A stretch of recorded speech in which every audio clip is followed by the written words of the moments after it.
ስልጣኔ ታሪክ ውስጥ በራሷ ሙሉ ስልጣን እንደ ንጉስ የገዛች የመጀመሪያዋ የህንደኬ ሴት መሪ ናት። ሃንዳኬ ወይም ህንደኬ የሚለው መጠሪያ በሰፊው እንዲታወቅ ካደረጉት ቀዳሚ መሪዎች አንዷና የመጀመሪያዋ ናት። ሰላም ጤና ይስጥልን ውድ ተመልካቾቻችን፣ በባለፈው ክፍል ጥምቀት ወደ ኢትዮጵያ እንዲገባ በር ከፋች የሆነችውንና በሐዋርያት ሥራ ላይ የተገለጸችውን የኩሽ ስልጣኔ ነገስታት አንዷ ንግስት ህንደኬ ወይም አማኒታሬ ወይም ደግሞ ጌርማኬ ታሪክ ጥቂት ብያችኋለሁ። ዛሬ ደግሞ ከህንደኬ ሴት ነገስታት ውስጥ የመጀመሪያዋና ዋናዋን ንግስት ህንደኬ የሆነችውን ንግስት ሻላዳኬቴ ወይም ኪውን ሻላዳኬቴ ይዤላችሁ መጥቻለሁ። ለቻናላችን አዲስ ከሆናችሁ ሰብስክራይብ፣ ላይክ፣ ሼር ማድረጉን እንዳይረሳ። ምክንያቱም የእናንተ ሰብስክራይብ ማድረግ ለኛ ብዙ መስራት እንዳለብን የቤት ስራና ኃላፊነት የሚጥልብን ነውና። እነሆ ወደ ታሪካችን።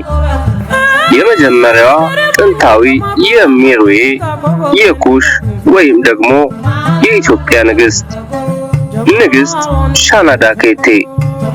ይህቺ ታላቅ ንግስት በሜሮዌ ወይም በኩሽ ስልጣኔ ታሪክ ውስጥ በራሷ ሙሉ ስልጣን እንደ ንጉስ የገዛች የመጀመሪያዋ የህንደኬ ሴት መሪ ናት። ሃንዳኬ ወይም ህንደኬ የሚለው መጠሪያ በሰፊው እንዲታወቅ ካደረጉት ቀዳሚ መሪዎች አንዷና የመጀመሪያዋ ናት። ንግስት ሻላዳኬቴ ከክርስቶስ ልደት በፊት በ170 እና በ150 ወይም ደግሞ 170 up to 150 ቢፎር ክርስት መካከል እንደገዛች ይገመታል። የሻላዳኬቴ ግዛት በወቅቱ የነበረው የኩሽ መንግስት ወይም ኪንግደም ኦፍ ኩሽ ሲሆን የግዛቷ ማዕከል ሜሮዌ ነበረች። ግዛቷም የሚከተሉትን አካባቢዎች ያጠቃልል ነበር።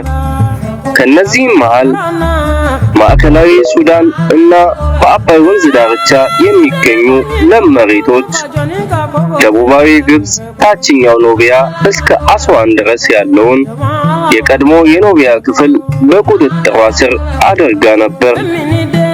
የንግድ መስመሮቿም የነበሩትን ከቀይ ባህር እስከ መካከለኛው አፍሪካ የሚዘረጉ የንግድ መስመሮችን ትቆጣጠር ነበር። የታሪክ አሻራዎቿ እንደሚገልጹት በንግስና ዘመኗ የጥንቱ የኖቢያ ጽሕፈት ወይም ሜሮይቲክ ስክሪፕት በስፋት ጥቅም ላይ መዋል የጀመረ ሲሆን ስሟም በዚሁ ጽሕፈት ተቀርጾ ተገኝቷል። በተጨማሪም በስነ ህንጻዎቿ በናቃ የሚገኘው የፒራሚድ መቃብሯ የታሪክ አሻራዎቿ ናቸው። ከሻላዳኬቴ በኋላ እንደ አማኒሬናስ ያሉ ዝነኛ ንግስቶች ቢነሱም እርሷ ግን የሴት መሪዎችን በር የከፈተች ፈርቀዳጅ የኢትዮጵያ ወይም የጥንታዊት ኩሽ ወይም የህንደኬ ንግስት ናት።